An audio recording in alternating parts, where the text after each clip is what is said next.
how to position your offer so that nobody can compete with you, how to make you the only option, not the best option, but the only option. What's up? I'm Molina. I built and sold a $1.4 million company with just a free Twitter account. You gotta understand how social media works. People will log on social media not to buy medicine, but to numb pain. You follow people because you want to learn something from them. Fitness coaches because you want their body. Business gurus because you want their money. And girls because you want their number. I was gonna say number, by the way.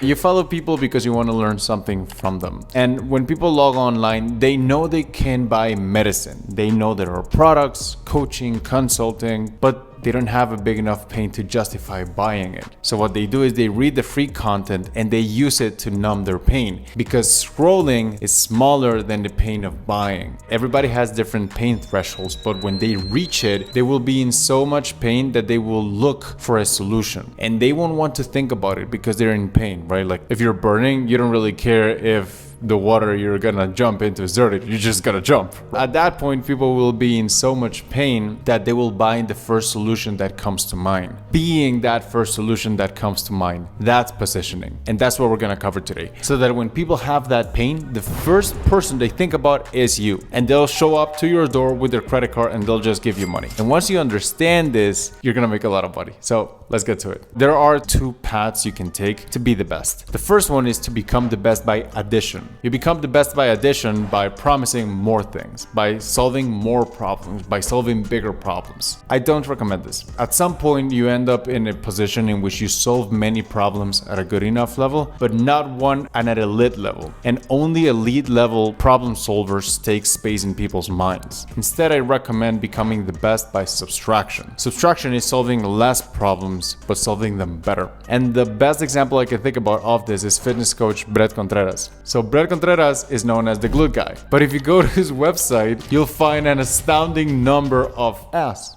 Like you'll just find a lot of glutes because he is the glute guy. He understands that there is more money in solving a smaller problem at an elite level than solving many problems at an okay level. And he's worth $50 million, so something's clearly working. Then you encounter kind of a paradox. How do you find a problem that's small enough so you can be the best at solving it, but that's also big enough so that it's profitable? And to solve that, let's say you're a tour guide. You take people through tours in the forest and you belong to a tour company. People come to the tour company and they say, "Hey, we'd like a tour for the forest." And the lady at the front desk says, "No problem," hands him a brochure. In the brochure, it's you and all the other tour guides, but they all kind of look the same. They promise almost the same thing. It's the same path, some perks here and there. So what they do is they don't really want to think about it, so they just choose the one with the best track record, and that's not you. So you realize that, but you're smart about it. You go to the forest the next day and you trailblaze, and you find where can you get new paths. You find one that has its pros and cons. It's not the best thing in the world, but you found one and nobody knows it exists, just you.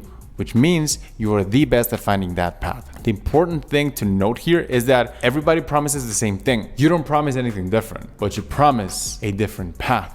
And of that path, you're the best one because you're the only one that knows it. My favorite two questions to ask myself to find different paths are as follows. What false beliefs does my prospect have that's preventing them from reaching their dream outcome? Tesla, right? The false belief they're tackling is there is no way to have clean energy that's not extremely expensive. So Tesla comes in, they come up with an electric car that doesn't pollute the planet but also doesn't break the bank. Two is Airbnb. The false belief they're tackling is traveling is a lot of money because I have to spend it in hotels. So they come in and they say, actually, you don't. You can just stay with a local and save money that way. And the second way I like to think about how to find a different path is missing pieces. What missing pieces can I fill in so that they can get to their dream outcome? So Brett promises you'll get the body you want. But the missing piece you have is, if the body part you care more about is your ass, well, just, train your ass. So his positioning is a workout program specialized for people who want bigger glutes. It's so funny, but it's so effective. God.